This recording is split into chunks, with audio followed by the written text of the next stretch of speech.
अदानी सुपोषण के तहत बाटे के बीज पोड़ैयाहाट प्रखंड के बक्सरा गांव में अदानी फाउंडेशन की ओर से महिलाओं को पौष्टिक सब्जियों के बीज का वितरण किया गया।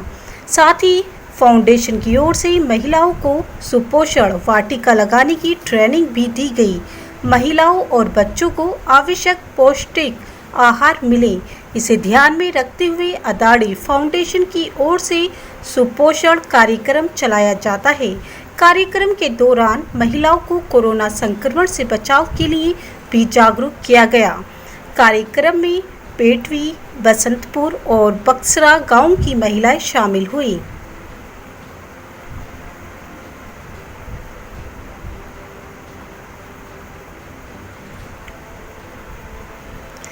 कोयला खदान के निजीकरण के विरोध में उतरी महागामा विधायिका दीपिका पांडे सिंह। केंद्र सरकार द्वारा कोयले के निजीकरण किया जा रहा है। इसी के विरोध में ECL राजमहल परियोजना, जो कि पूरे एशिया का दूसरा सबसे बड़ा खुला कोयला खदान है, ये अब निजीकरण होने जा रहा है। इसी को लेकर झारखंड मजदूर कल्याण संघ द्वारा 3 दिवसीय हड़ताल की गई। इसी कड़ी में महागामा विधायिका दीपिका पांडे सिंह भी इस हड़ताल में शामिल हुई और उन्होंने सीधे केंद्र सरकार पे निशाना साधा। उन्होंने अपने हड़ताल में शामिल हुई और उन्होंने सीधे केंद्र पे निशाना साधा। उन्होंने अब कहा कि यूपी सरकार द्वारा भूमि अधिग्रहण कानून लाया गया था, जिससे विस्थापितों को अपना हक मिल सके, लेकिन NDA सरकार द्वारा इस मामले में कोई पहल नहीं की गई। सरकार द्वारा ये वादा किया गया था कि ECL का या अन्य खदानों में 70% स्थानीय लोगों को रोजगार मुहैया कराया जाएगा, लेकिन बातें सिर्फ खोखली नजर आई। वहीं आगे उन्होंने कहा कि सरकार का सिर्फ मंशा यही है कि कोल ब्लॉक को कॉरपोरेट घरानों के सामने परोस दिया जाए। वहीं गोड्डा सांसद निशिकांत दुबे पे भी उन्होंने जोरदार हमला बोला। उन्होंने कहा कि सांसद महोदय कहते हैं कि अडानी पावर प्लांट में उन्होंने स्थानीय 500 लोगों को रोजगार दिलवाया है। अगर ये सही है तो जिन लोगों को रोजगार मिला है वो लोग सामने आए।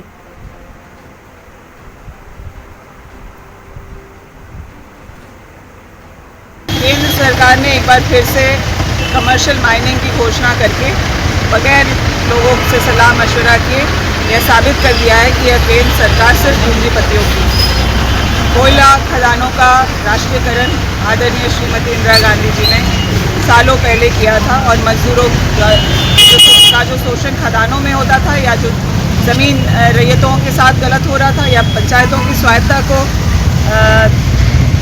बददखल करने का जो प्रयास था, उसकी वजह से यह निर्णय लिया गया था। आज 3 दिन की बंदी जब घोषित है, माइंस में जो सभी ट्रेड यूनियन ने मिलकर के बंदी किया था, उसका समर्थन देने के लिए हम वहाँ पहुँचे थे।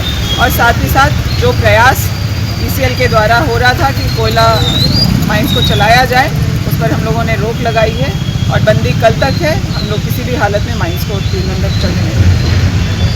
कल जब आप लोगों ने उद्घाटन करने के लिए गया सब स्टेशन में, तो रास्ते में सड़क की हालत देखी, गोड्डा से लेके दिग्गी तक की सड़क जर्जर स्थिति में हो गई है। सांसद को भी रोका गया, जहाँ की उनसे बात भी की गई। इस पर आप क्या कहें? NH 133 की क्या हालत है, या उससे गोड्डा के जो निवासी हैं वो किस हद तक परेशान हैं, ये मुझे किसी को बताने की ज़रूरत नहीं।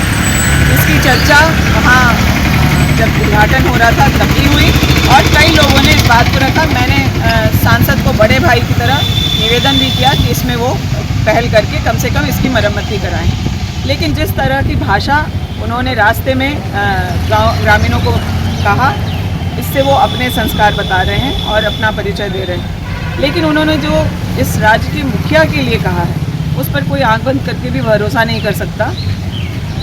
कोरोना के महामारी में भी जिस तरीके से झारखंड की सरकार ने, महागठबंधन की सरकार ने, वो चाहे मजदूरों को लाने की बात हो, मजदूरों को सहायता पहुंचाने की बात हो, जो इलाज की जो सुविधा होनी चाहिए थी सरकार के द्वारा, या फिर जो खदान खाने पीने की ज़रूरत थी उसको महागठबंधन के सरकार के मंत्रियों ने हेमंत सोरेन जी के नेतृत्व में बहुत बखूबी निभाया है। सांसद महोदय जी ने जो कहा है वो बहुत ही निंदनीय है और यह उनकी सामंतवादी सोच को बताता है।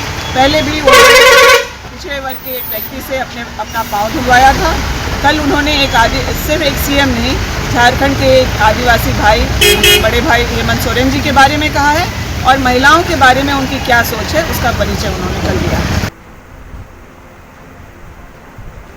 बिजली विभाग के कार्यपालक अभियंता प्रदीप कुमार झा ने अपना 30वां सालगिरह मनाया।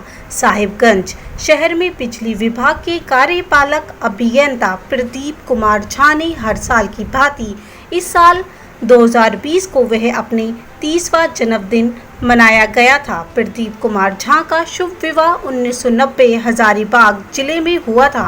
इनकी धर्मपत्नी का नाम रीता झा है। इन लोगों ने प्रेस को बताया कि हर साल की भांति इस साल कोरोना वायरस बीमारी को लेकर हम अपने सालगिरह पर सभी लोगों को आमंत्रित नहीं कर पाए थे। इस बार हम लोग अपने सालगिरह पर बहुत कम लोगों को बुलाकर छोटा मोटा पार्टी का आयोजन किया। सोशल डिस्टेंसिंग का पालन करके अपने सालगिरह का आयोजन किया।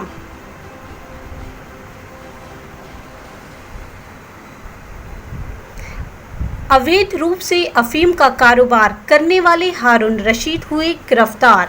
साहिबगंज जिले की पुलिस अधीक्षक अनुरंजन किस्पोटा ने प्रेस के साथ बातचीत के दौरान यह बताया कि गुप्त सूचना मिली कि कुछ लोगों द्वारा अवैध रूप से अफीम का कारोबार किया जा रहा है। इस सूचना पर अनुमंडल पुलिस पदाधिकारी राजमहल के नेतृत्व में एक टीम का गठन कर अफीम के अवैध कारोबारी मोहम्मद हारून रशीद पिता स्वर्गीय खुर्शीद शेख बोंगटोला थाना राजनगर जिला साहिबगंज के घर पर छापेमारी की गई। छापेमारी के दौरान उनके घर से करीब 300 ग्राम अफीम का अवशेष लगा प्लास्टिक का 5 पैकेट, खाली प्लास्टिक का छोटा पैकेट 5 पीस, बड़ा पैकेट 212 छोटे पैकेट, नगद 87,000 रुपये, एक रेडमी कंपनी का मोबाइल फ़ोन पाया गया। छापेमारी दल में शामिल श्री अरविंद कुमार शाह, अनुमंडल पुलिस पदाधिकारी राजमहल, साहिबगंज पुलिस निरीक्षक रामसागर तिवारी, राजमहल प्रभाग बीरेंद्र कुमार सिंह, निरंजन कच्छप, जगन्नाथ पान, सुनील पांडे, राजबल्लभ सिंह, नंद किशोर चौधरी, इनोसेंट मुमूर, बिरज किशोर पासवान, वीरेंद्र कुमार, अजय कुमार यादव, राजीव कुमार मौजूद थे।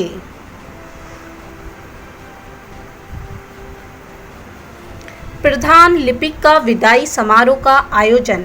साहिबगंज जिले के भूमि सुधार उप समाहर्ता से खास महल कार्यक्रम के प्रधान लिपिक सुरेश रवानी 30 जून 2020 को अपने पद से सेवानिवृत्त हो गए, जिसका विदाई समारोह आज भूमि सुधार उप समाहर्ता से खास महल कार्यक्रम में किया जा रहा है। श्री रवानी अपने लंबी अवधि जिला स्तर मुफसील कार्यक्रम में अपना सेवा प्रदान किए हैं। इसकी विदाई समारोह साहिबगंज अनुमंडल पदाधिकारी पंकज शाह एवं कार्यालय के सभी क्लर्क एवं कर्मचारीगण माला पहनकर उन्हें विदाई दी।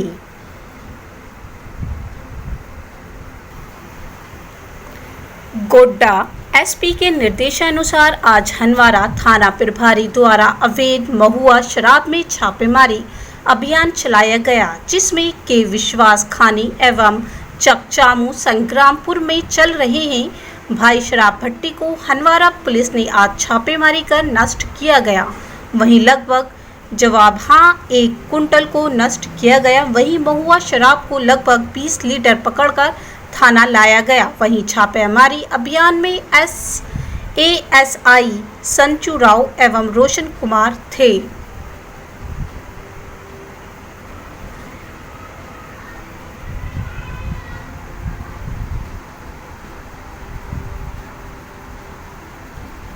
आज हनवारा थाना प्रभारी विनोद कुमार ने के द्वारा अवैध बालू छापेमारी अभियान चलाया गया, जिसमें कि 10 साइकिल जब्त कर थाना लाई गई। वहीं अब तरीके से बालू साइकिल का लाद कर बिहार भेजा जाता था, जिसमें कि आज संग्रामपुर घाट से बालू लोड कर रहे थे, जिसमें कि हंदवाड़ा पुलिस द्वारा साइकिल जब्त कर थाना लाया गया। छापेमारी अभियान में रोशन कुमार प्रकाश, चौकीदार ASI संचू राव एवं अमर बागे थे।